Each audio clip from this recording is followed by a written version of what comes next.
ఆత్మ సంబంధంగా చచ్చిపోయి దేవుడి క్రియలంటే లెక్కలేని వారిని వదిలేసేయి. ఇదిగో నాకంటే ఎక్కువగా నువ్వు ఎవరినైనా ప్రేమిస్తే నువ్వు నాకు పాత్రుడవు కావు అన్నాడండి యేసుక్రీస్తు వారు. నా నిమిత్తమై మీరు తండ్రినైనను, తల్లినైనను, సహోదరినైనను, సహోదరురాలనైనను, బిడ్డనైనను, కొడుకునైనను, భార్యనైనను విడిచిపెట్టకపోతే నువ్వు రాజ్యానికి పాత్రుడు కాదు. దేవుని నిమిత్తం అండి, క్రీస్తు నిమిత్తము, దేవుని నిమిత్తము, దేవుని క్రియల నిమిత్తము, ప్రభు అయిన యేసుక్రీస్తు వారి నిమిత్తము సమస్తమును వదులుకోవడానికైనా సిద్ధంగా ఉండాలి అంటున్నాడు. ఒకవేళ నీ తండ్రో, నీ తల్లో, నీ అక్కో, నీ చెల్లో, నీ తమ్ముడో, నీ అన్నో, అంటే నీ భార్యో దేవుని క్రియలకు వ్యతిరేకంగా నడుచుకోవడానికి, దేవుడు అంటే లెక్క చేయకుండా ఉండడానికి, లేదంటే దేవునికి దూరంగా నిన్ను తీసుకెళ్ళడానికి ప్రయత్నిస్తుంటే తండ్రి అయిన దేవుని నిమిత్తమును, ప్రభు అయిన యేసుక్రీస్తు వారి నిమిత్తమును వారిని వదిలిపెట్టడానికైనాను, అంటే వాళ్ళని వదిలిపెట్టడం అంటే వాళ్ళ దారి వాళ్ళది, మన దారి మనది అని కాదండి. మనము క్రీస్తు దారిలో నడుస్తూనే, ఆ మార్గంలో నడుస్తూనే వాళ్ళను నడిపించడానికి మనము ముందడిగేయాలి.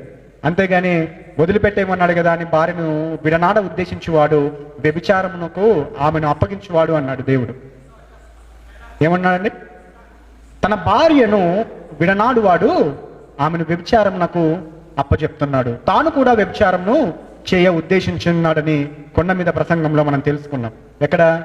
వ్యభిచరించవద్దు అని ధర్మశాస్త్రం చెప్పినది మీరు విన్నారు కదా, అయితే నేను మీతో చెప్పినదేమనగా మోహపు చూపుతో చూచు ప్రతివాడును ఆ క్షణమందే వ్యభిచారం చేసి ఉన్నవాడు. ఆ మాటలు చెప్తూనే యేసుక్రీస్తు వారు కొండ మీద ప్రసంగంలో చెప్పాడండి.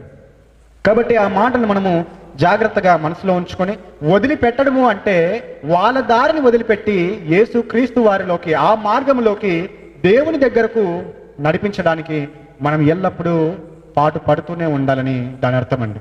కాబట్టి అక్కడున్న శిష్యునికి నన్ను వెంబడించు అని చెప్పాడు. అదే మాటలను మత్తయి సువార్త 16వ అధ్యాయం 24వ వచనంలో చెప్తా ఉన్నాడండి శిష్యులతో. అప్పుడు యేసు తన శిష్యులను చూచి, మత్తయి సువార్త 16వ అధ్యాయం 24వ వచనంలో, అప్పుడు యేసు తన శిష్యులను చూచి, ఎవడైనను నన్ను వెంబడింపగోరిన ఎడల తన్ను తాను ఉపేక్షించుకొని తన సిలువనెత్తుకొని నన్ను వెంబడింపవలను. తన్ను తాను ఉపేక్షించుకొని, తన జీవితము, తన శరీరానుసారమైన ఐహిక విచారాలు ఇవన్నీ వదిలేసి తన్ను తాను ఉపేక్షించుకొని తన సిలువనెత్తుకొని వెంబడించాలి యేసుక్రీస్తు వారిని.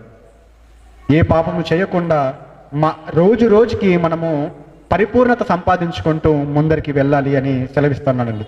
తన ప్రాణమును రక్షించుకొన గోరువాడు దాన్ని పోగొట్టుకొనును, నా నిమిత్తము తన ప్రాణమును పోగొట్టుకోని వాడు దాన్ని దక్కించుకొనును.